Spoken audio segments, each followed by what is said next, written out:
Halo para investor wawasan cerdas, selamat datang kembali. Oke, hari ini kita bakal bedah tuntas duel yang udah jadi klasik banget nih di bursa kita, BMRI lawan BBCA. Kita akan lihat data terbaru mereka dari laporan keuangan setahun penuh 2025. Nah, ini dia pertanyaan utamanya. Pertanyaan yang bikin banyak orang garuk-garuk kepala. Kok bisa bank yang asetnya paling gede, malah bukan yang labanya paling besar? Aneh kan? Nah, paradoks inilah yang akan kita pecahkan bareng-bareng. Oke, ini dia agenda kita. Kita akan telusuri dari aset versus laba, lihat paradoksnya, cari tahu siapa tersangka utamanya, apa penyelamatnya, dan yang paling penting, apa artinya ini buat kita sebagai investor. Yuk kita mulai. Babak pertama, duel klasik, aset melawan laba. Kita langsung lihat aja angka-angka yang bikin cerita ini jadi seru. Kalau kita ngomongin soal ukuran, wah, BMRI ini jelas raksasanya. Lihat saja total kredit yang disalurkan, hampir 2 kali lipat dari BBCA. Mereka ini benar-benar jor-joran dalam ekspansi bisnisnya.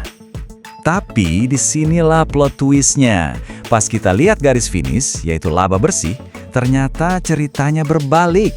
BBCA justru yang jadi juara, walaupun ya tipis banget menangnya. Ini yang bikin kita bertanya-tanya kan?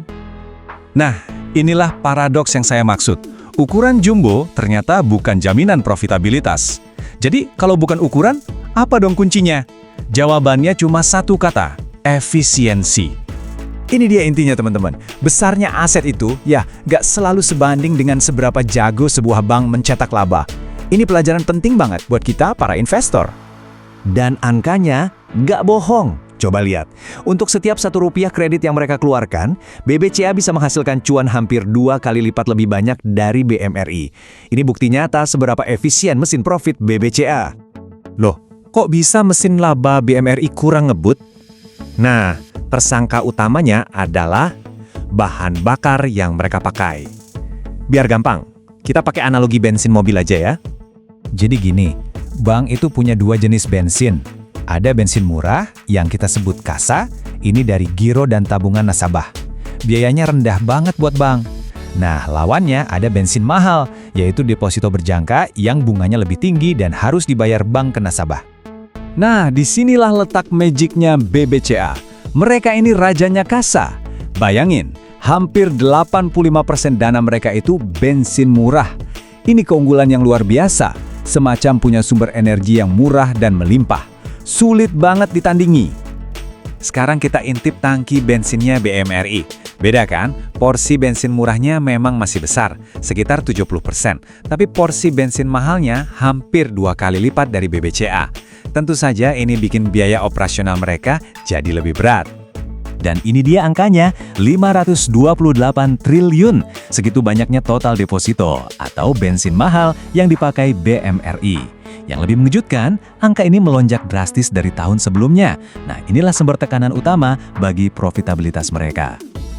Oke, sampai sini ceritanya makin seru. Kalau biaya bensinnya BMRI mahal, harusnya labanya jatuh dong. Ternyata enggak juga. Kenapa? Karena mereka punya kartu as, semacam penyelamat rahasia. Jawabannya adalah kualitas aset. Seberapa sehat pinjaman yang mereka kasih? Nah, tolak ukurnya itu NPL atau rasio kredit macet. Dan coba lihat, di antara 4 bank raksasa, NPL-nya BMRI itu paling rendah. Ini pencapaian yang luar biasa, artinya kredit mereka paling sehat. Karena kredit mereka super sehat, BMRI jadi lebih pede. Mereka bisa mengurangi dana cadangan untuk jaga-jaga kalau ada kredit macet. Nah, dana cadangan ini namanya CKPN. Pengurangan CKPN ini ibarat penghematan biaya, dan penghematan inilah yang jadi bantalan empuk buat laba mereka. Efeknya besar loh. Oke, kita udah bedah semuanya. Sekarang, pertanyaan paling penting. Terus sebagai investor kita harus gimana? Apa artinya semua ini buat portofolio kita? Mari kita simpulkan. Jadi, kesimpulannya ada 2 jalan investasi yang berbeda di sini. Di satu sisi ada BBCA, sang benteng pertahanan. Cocok buat Anda yang cari stabilitas, efisiensi, dan pertumbuhan laba yang hampir pasti karena margin tebalnya. Di sisi lain, ada BMRI, jagoannya pertumbuhan berkualitas. Asetnya paling sehat dan punya potensi laba yang bisa meledak kalau suku bunga nanti turun. Ibaratnya, mereka punya tabungan laba tersembunyi. Eits, tapi tunggu dulu, cerita kita belum selesai sampai di sini. Di pembahasan selanjutnya, kita akan masuk lebih dalam ke dapurnya perbankan. Kita akan bongkar soal perang dana murah atau CASA ini. Gimana sih tekanan biaya dana ini benar-benar menghantam BMRI dan apa dampaknya ke depan? Jadi pastikan Anda tetap di sini ya. Oke, kita lanjut lagi pembahasan kita. Di segmen sebelumnya, kita kan udah lihat duel raksasa. Bank Mandiri dengan asetnya yang super jumbo melawan efisiensi laba Bank Sentral Asia yang legendaris. Hasilnya, sebuah paradoks. Nah, sekarang kita akan bongkar sampai ke akarnya. Kenapa aset raksasa itu nggak selalu berarti laba yang raksasa juga? Yuk kita pecahkan misteri ini bareng-bareng. Pertanyaannya simpel aja, tapi ini penting banget buat para investor. Gimana ceritanya, bank dengan aset dan kredit paling besar se-Indonesia, yaitu BMRI, kok labanya malah ketinggalan dari BBCA? Ini teka-teki yang wajib, hukumnya wajib. Anda pecahkan sebelum menaruh uang Anda di saham perbankan. Jawabannya, jujur, sebenarnya bisa kita analogikan dengan sangat sederhana. Coba bayangin deh, BMRI itu ibaratnya pemilik armada truk terbesar se-Indonesia. Truknya paling banyak, mesinnya paling besar. Tapi, ada satu masalah yang fatal. Harga bensin yang mereka pakai, atau kalau di dunia perbankan kita sebut cost of fund, ternyata jauh lebih mahal dari kompetitornya. Ini dia biang keroknya. Nah, ini yang membawa kita ke petunjuk pertama dalam investigasi kita, perang dana murah, atau yang kerennya disebut CAS. Percaya deh, disinilah medan pertempuran yang sesungguhnya, yang menentukan tebal tipisnya laba sebuah bank. Jadi, apa sih CASA itu? Gampangnya, ini adalah dana nasabah yang ngendap di giro dan tabungan. Anggap aja ini bensin oktan paling tinggi tapi harganya paling murah buat bank. Soalnya bunganya kan kecil banget, bahkan nyaris nol. Rumusnya sederhana, makin tinggi porsi CASA, makin tebel margin keuntungannya. Udah, sesimpel itu. Dan disinilah BBCA nunjukin kelasnya. Mereka itu seperti membangun benteng yang kokoh banget. Lihat, 84,22% dari total dana mereka itu isinya CASA semua. Artinya, hampir seluruh mesin bisnis mereka itu ditenagai oleh bensin murah. Inilah rahasia kenapa mereka jadi raja efisiensi. Sekarang, kita bandingin sama BMRI. Wah, angkanya beda banget. Porsi bensin murah mereka cuma 70,89%. Selisih lebih dari 13% ini, inilah akar dari paradoks laba yang lagi kita coba pecahkan dari tadi. Kelihatan kan bedanya? Dan yang bikin lebih deg-degan itu trennya loh. Rasio CASA BMRI ini anjlok dari 79,43% di tahun lalu. Penurunan hampir 9% cuma dalam setahun. Buat investor, ini red flag besar. Ini sinyal yang jelas banget kalau bank terpaksa cari sumber dana lain yang tentunya jauh lebih mahal. Nah, sumber pendanaan mahal itu membawa kita ke petunjuk kedua, jebakan deposito. Ketika dana murahnya makin sedikit, ya mau nggak mau bank harus masuk ke perangkap dana mahal ini. Nggak ada pilihan lain. Coba lihat angkanya, 528 triliun rupiah. Ini nilai deposito berjangka di BMRI. Dan tahu nggak, angka ini melonjak hampir 2 kali lipat cuma dalam setahun. Ini bukti yang nggak bisa dibantah lagi kalau mereka lagi beralih ke bensin mahal untuk ngegas mesin kreditnya. Dan inilah konsekuensinya, kelihatan jelas banget di grafik ini. Biaya bunga mereka meroket 17,63%, tapi pendapatan bunganya cuma tumbuh 8,71%. Poin utamanya apa? Biaya mereka tumbuhnya 2 kali lebih cepat daripada pendapatan. Ini resep jitu untuk bikin margin laba jadi makin tipis. Atau kalau kita kutip dari sumber analisis kita, ini artinya BMRI sedang bakar uang lebih banyak hanya untuk menjaga mesinnya tetap jalan. Sebuah strategi yang ya jelas nggak berkelanjutan kalau tujuannya adalah pertumbuhan laba yang sehat dalam jangka panjang. Oke, pertanyaan selanjutnya, kenapa BMRI rela bayar semahal ini buat pendanaan? Nah, jawabannya ada di motif di balik strategi mereka, yaitu sebuah mesin kredit yang luar biasa agresif. Untuk membuktikannya, kita pakai satu metrik kunci, Loan to Deposit Ratio atau LDR. Anggap aja ini speedometer yang ngukur seberapa agresif sebuah bank. Makin tinggi angkanya, artinya makin ngebut bank itu menyalurkan kredit dari setiap rupiah dana yang mereka kumpulkan. Dan di tabel ini, kita bisa lihat siapa yang paling ngebut. LDR BMRI tembus 101,82%. Angka di atas 100% ini artinya apa sih? Gampangnya gini, mereka minjemin duit lebih banyak daripada dana nasabah yang mereka kelola. Ini level agresivitas gaspol sampai mentok yang memaksa mereka untuk terus-menerus berburu dana segar di pasar. Konsekuensinya udah bisa ditebak. Dengan LDR yang seketat ini, BMRI nggak punya pilihan lain. Mereka harus naikin suku bunga deposito supaya bisa narik dana segar, terutama dari nasabah-nasabah kakap. Dan setiap kenaikan suku bunga itu, sekecil apapun, biayanya langsung nambah triliunan rupiah. Oke, semua kepingan puzzle sudah terkumpul. Sekarang, mari kita satukan semuanya menjadi sebuah peta jalan yang praktis yang bisa Anda gunakan untuk portofolio investasi Anda. Jadi apa artinya semua ini buat Anda? Ada 4 poin penting. Pertama, tekanan pada laba BMRI ini akan terus ada selama mereka masih ngebut dengan kreditnya. Kedua, pantau terus suku bunga acuan BI. Kalau suku bunga turun, BMRI ini bisa jadi pemenang terbesarnya karena biaya dana mereka langsung anjlok. Ketiga, ini pilihan klasik investor. Mau efisiensi super ala BBCA atau volume pertumbuhan kredit ala BMRI. Dan yang keempat, jangan lupakan kartu terus mereka, aplikasi Livin. Kalau Livin bisa bikin nasabah deposito pindah ke dana murah, wah ini bisa mengubah total peta permainannya. Jadi, kesimpulannya, misteri kenapa laba BMRI tertinggal sekarang sudah terpecahkan.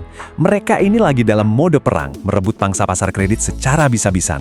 Tapi, ongkos perangnya mahal. Mereka membayarnya dengan amunisi mahal, yaitu deposito berbunga tinggi.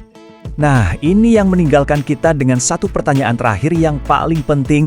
Dengan strategi bakar uang untuk pendanaan seperti ini, apakah kualitas kredit yang mereka salurkan itu benar-benar sepadan? Jangan-jangan risikonya juga sama besarnya. Nah, jawabannya akan kita bedah tuntas di pembahasan berikutnya saat kita menguliti strategi bersih-bersih neraca, kualitas aset BMRI juara 1, kalahkan seluruh big banks. Pastikan Anda nggak ketinggalan ya. Oke, selamat datang kembali. Di pembahasan kita sebelumnya, kita kan udah lihat ya gimana biaya dana BMRI itu meroket dan harusnya menekan profitabilitas mereka. Tapi anehnya, laba mereka malah tetap tumbuh. Loh, kok bisa? Apa nih senjata rahasianya? Nah, ini dia misteri utamanya buat kita para investor. Secara logika, kalau beban bunga naik gila-gilaan, laba ya harusnya turun dong. Tapi ini enggak. Jawabannya tuh ternyata bukan di sisi pendapatan, tapi ada di sebuah strategi manajemen resiko pertahanan yang dieksekusi dengan sangat-sangat baik. Yuk kita bedah sama-sama. Oke, pertama-tama biar kita semua kebayang, mari kita lihat dulu seberapa besar sih tantangan yang sebenarnya dihadapi BMRI sepanjang tahun 2025. Lihat deh angkanya. Biaya pendanaan mereka atau beban bunganya itu naiknya sampai 17,63%. Sementara pendapatan dari bunga pinjaman cuma naik 8,71%. Jadi biaya mereka itu tumbuhnya hampir 2 kali lipat lebih cepat dari pendapatan. Kesenjangan ini jelas memberikan tekanan yang luar biasa pada bottom line. Tapi ajaibnya, mereka bisa menutup tahun dengan angka segini. Pertumbuhan laba bersihnya tetap positif meskipun ya tipis. Nah, disinilah kita sadar, rahasianya itu bukan dari naikin pendapatan, tapi tersembunyi di dalam sesuatu yang jauh lebih fundamental, kualitas aset mereka. Oke, sekarang kita masuk ke bagian intinya. Selama ini kan ada stigma ya, kalau bank BUMN itu risiko kreditnya lebih tinggi. Nah, BMRI berhasil mematahkan stigma itu, dan bukan cuma itu, mereka justru tampil sebagai pemimpin pasar. Coba perhatikan baik-baik tabel ini. BMRI itu bukan cuma menang loh, mereka meninggalkan pesaing-pesaing terdekatnya dengan jarak yang signifikan. Ini adalah sebuah pencapaian yang bersejarah. Punya rasio NPL atau kredit macet paling rendah di antara semua bank raksasa. Dan angka ini yang menunjukkan kualitas sesungguhnya.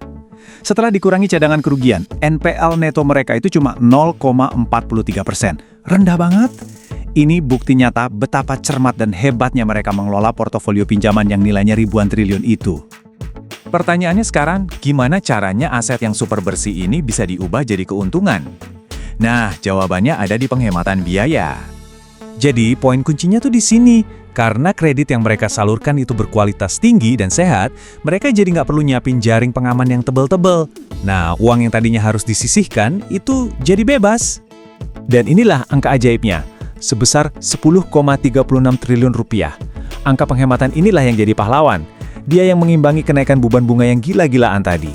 Penghematan ini langsung ngalir ke laba bersih dan secara efektif menyelamatkan pertumbuhan laba BMRI. Eits, tapi tunggu dulu. Walaupun punya NPL terendah, BMRI ternyata nggak lantas berpuas diri. Justru sebaliknya, mereka malah membangun sebuah benteng pertahanan yang super kokoh. Apa artinya angka ini? Artinya, untuk setiap 1 rupiah kredit macet yang mereka punya, BMRI itu udah nyiapin dana cadangan sebesar Rp2,35. Ini adalah benteng yang jauh lebih kuat dibandingkan para pesaingnya. Mereka sangat konservatif dan siap menghadapi skenario terburuk sekalipun. Nah, kita bisa melihat cadangan super tebal ini sebagai tabungan laba. Gini cara kerjanya. Kalau nanti kondisi ekonomi membaik, cadangan ini bisa dicairkan lagi dan jadi laba murni. Sebaliknya, kalau amit-amit kondisi memburuk, laba bank udah aman terlindungi. Jadi, buat kita sebagai investor, ini situasi yang win-win. Oke, jadi setelah lihat semua angka-angka tadi, apa kesimpulannya buat kita? Kenapa semua ini penting banget buat keputusan investasi kita di portofolio? Sederhananya gini, pertama, kualitas aset yang premium ini membuat BMRI layak dihargai lebih tinggi secara valuasi. Kedua, laba mereka jadi lebih berkualitas. Artinya, dividen yang kita terima juga jadi lebih aman dan berkelanjutan. Nggak ada resiko bom waktu tersembunyi. Dan yang ketiga, ini yang paling menarik. Saat suku bunga nanti akhirnya turun, mesin laba BMRI yang udah bersih ini siap buat tancap gas. Nah, meskipun fondasi operasionalnya sangat kuat, ada satu perubahan struktural besar yang menanti di depan mata. Di pembahasan kita berikutnya, kita akan kupas tuntas era baru 2026 dan kenapa Anda nggak perlu panik kalau nanti lihat aset BMRI seolah-olah menyusut karena faktor Danantara dan BRSI. Jangan sampai ketinggalan ya. Bayangkan di tahun 2026 nanti, Anda buka laporan keuangan Bank Mandiri dan kaget setengah mati. Asetnya kelihatannya menyusut gila-gilaan. Nah, sebagai investor, ini bisa bikin panik kan? Tapi tahan dulu, karena apa yang terlihat seperti kabar buruk ini sebenarnya adalah sebuah peluang yang tersembunyi. Yuk, kita kupas tuntas bareng-bareng. Ingat kan di pembahasan kita sebelumnya, kita udah sepakat kalau neraca BMRI itu paling bersih dan paling sehat di antara semua bank besar lainnya. Berkat strategi bersih-bersih neracanya, kualitas aset mereka itu sekarang bisa dibilang juara satunya. Nah, disinilah letak pertanyaannya yang bikin bingung. Kalau kualitas asetnya sebagus itu, kok bisa-bisanya ada skenario di mana asetnya justru kelihatan anjlok di tahun 2026? Ini kan kedengarannya aneh dan kontradiktif banget. Ada apa sebenarnya? Coba kita berandai-andai sejenak. Anda investor BMRI. Suatu pagi di awal tahun 2026, Anda buka laporan keuangan kuartal pertama. Dan yang Anda lihat, angkanya merah semua. Aset turun, dana pihak ketiga turun, kredit juga turun, pertumbuhannya negatif. Panik nak? Reaksi pertama pasar sudah pasti panik. Pertanyaan-pertanyaan liar kayak gini pasti langsung muncul di kepala banyak orang. Wah, Bank Mandiri lagi sakit ya? Ini nasabahnya pada kabur semua atau gimana? Dan yang paling bikin deg-degan, waduh, apa ini waktunya jual saham BMRI? Eits, tunggu dulu. Sebelum jari Anda buru-buru pencet tombol sell, coba tarik nafas dalam-dalam. Reaksi panik itu, meskipun wajar ya, tapi untuk kasus ini sama sekali nggak tepat. Ada cerita besar di balik angka-angka yang kelihatannya jelek itu. Nah, ini dia kuncinya. Penurunan drastis yang nanti bakal kita lihat itu sama sekali bukan cerminan kinerja bisnis yang anjlok. Bukan itu.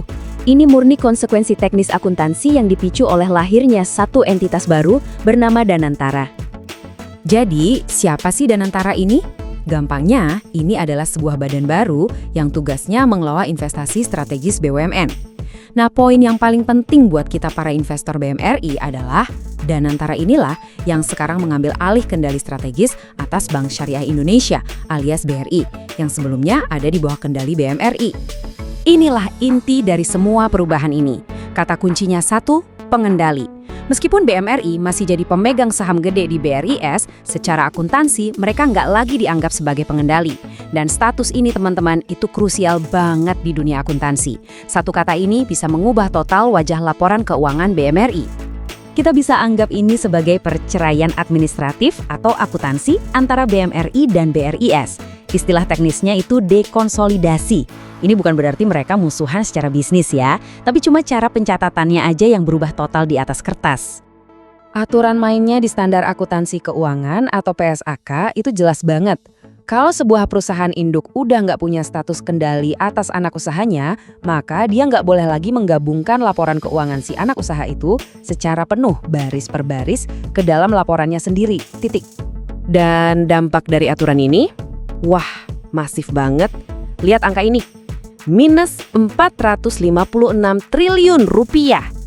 Ini adalah total aset BRIS yang seolah-olah keluar atau hilang dari neraca BMRI. Tapi ingat ya, ini bukan kerugian. Ini cuma ilusi optik akuntansi. Asetnya nggak lenyap, cuma pindah pencatatannya aja. Biar lebih kebayang, coba lihat slide ini. Di sebelah kiri, itu neraca tahun 2025. Masih gemuk karena aset BMRI dan BRIS digabung jadi satu.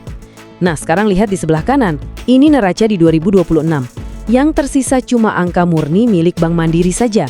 Jadi, yang kita lihat itu bukan penyusutan, tapi neraca BMRI yang jadi lebih ramping, lebih murni, dan lebih fokus. Oke, perubahan ini nggak cuma berhenti di neraca. Laporan laba rugi juga bakal mengalami transformasi yang sama drastisnya. Ini juga penting banget kita pahami, biar nanti kita nggak salah baca kinerja perusahaan. Prosesnya kira-kira begini. Pertama, semua pendapatan operasional BRI yang biasanya ada di baris paling atas atau top line laporan laba rugi BMRI itu bakal hilang. Lalu, sebagai gantinya, seluruh laba bersih dari BRI akan muncul sebagai satu baris tunggal di bagian bawah, namanya bagian laba dari entitas asosiasi. Nah, implikasinya apa buat kita sebagai investor? Ini poin yang krusial banget. Membandingkan laporan keuangan 2026 dengan 2025 secara year on year atau YOY itu bakal sangat menyesatkan. Ini ibaratnya kayak membandingkan apel sama durian. Kenapa? Karena struktur laporannya udah berubah total. Jadi harus super hati-hati. Oke, sekarang kita masuk ke bagian yang paling seru. Setelah kita paham semua kerumitan akuntansi ini, mari kita fokus ke peluangnya. Karena di balik semua perubahan ini, ada sisi positif yang sangat kuat untuk masa depan BMRI. Jadi, untungnya buat kita apa? Ada 3. 1, profil resiko BMRI jadi lebih murni. Fokus ke bisnis utamanya yaitu perbankan konvensional. 2, kinerjanya jadi jauh lebih transparan. Kita jadi bisa lihat performa asli Bank Mandiri tanpa campuran BRIs. Dan ketiga, ini yang paling strategis.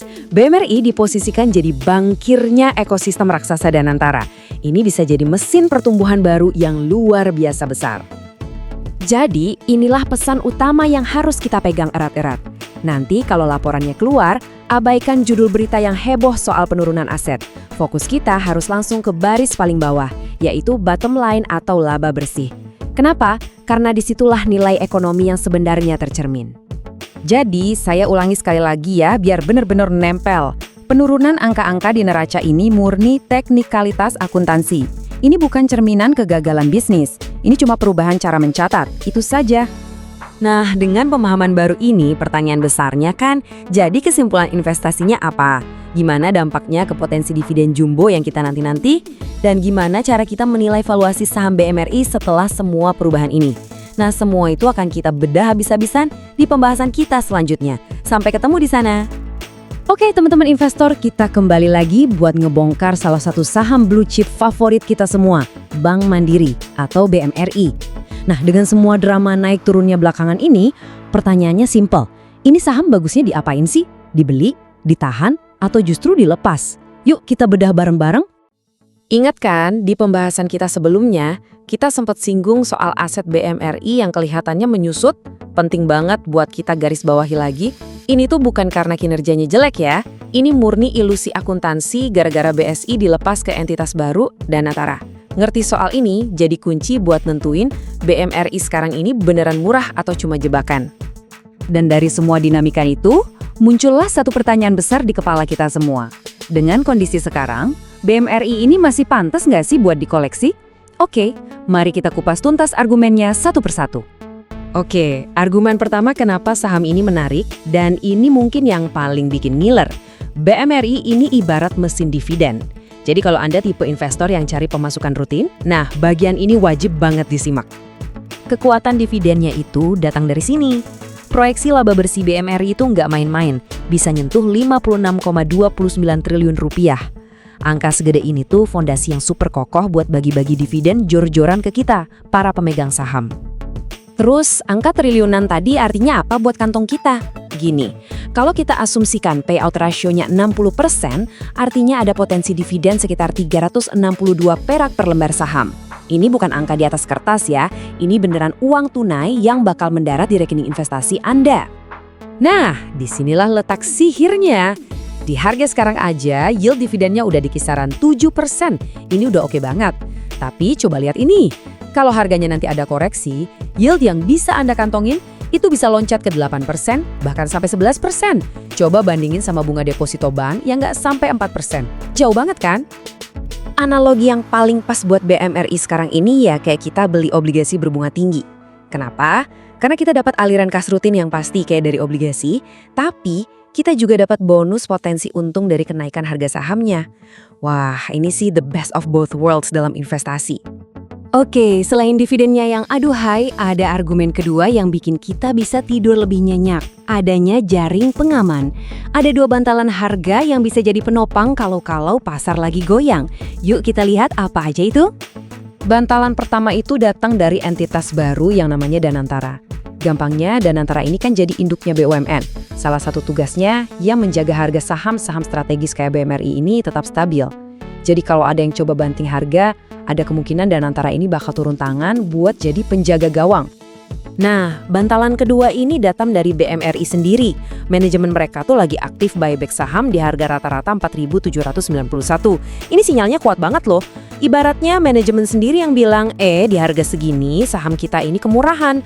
Buat pasar, ini jadi semacam lantai psikologis yang susah ditembus ke bawah. Oke, tadi kita udah denger yang bagus-bagusnya. Sekarang kita masuk ke arena pertempuran utamanya, soal valuasi. Nah, disinilah para analis pecah kongsi. BMRI ini sebenarnya harta karun yang lagi diskon? Atau jangan-jangan cuma value trap? Pandangannya ini benar-benar kayak langit dan bumi. Di satu sisi ada analis lokal yang super optimis. Mereka bilang kualitas aset BMRI sekarang ini terbaik sepanjang sejarah. Tapi di sisi lain analis asing malah was-was. Mereka takut kenaikan biaya dana bisa ngegerus keuntungan bank. Beda banget kan cara pandangnya? Dan data ini nunjukin seberapa dalam jurang pemisahnya. Cipta Dana misalnya, pede banget masang target di 8.250 karena kualitas asetnya. Sebaliknya, Morgan Stanley ngasih target di bawah 4.700 karena khawatir soal biaya bunga. Alasannya benar-benar bertolak belakang. Jadi, ngelihat semua argumen yang pro dan kontra ini, kita sebagai investor mesti gimana dong? Pusing kan? Tenang, mari kita rangkum jadi satu strategi yang jernih dan bisa kita pakai. Nah, ini dia inti dari semua analisis kita. Cerita utama BMRI saat ini tuh bukan soal ngejar pertumbuhan gila-gilaan, tapi tentang transformasi kualitas. Manajemen sengaja memilih untuk punya neraca yang lebih sehat, lebih bersih buat jangka panjang. Biarpun harus ngorbanin sedikit margin keuntungan jangka pendek. Kalau kita udah paham itu, strateginya jadi simpel banget. Pertama, cuekin aja ribut-ribut soal penurunan pendapatan gara-gara BSI. Itu kan cuma akuntansi. Kedua, fokus ke mesin utamanya, laba bersih dan ROE. Selama ROE-nya masih di atas 20%, artinya fundamentalnya aman sentosa. Dan yang ketiga, siapkan amunisi buat nyerok pas lagi diskon. Area dekat-dekat harga buyback manajemen di 4.800-an, itu bisa jadi titik masuk yang sangat menarik dengan risiko yang lebih terjaga. Sebagai penutup, dan ini penting banget untuk diingat, semua pembahasan kita hari ini tujuannya murni untuk edukasi dan analisis dari data yang ada di publik. Ini sama sekali bukan ajakan untuk membeli atau menjual saham ya. Pada akhirnya, semua keputusan investasi ada di tangan Anda dan jadi tanggung jawab Anda masing-masing. Terima kasih sudah menyimak.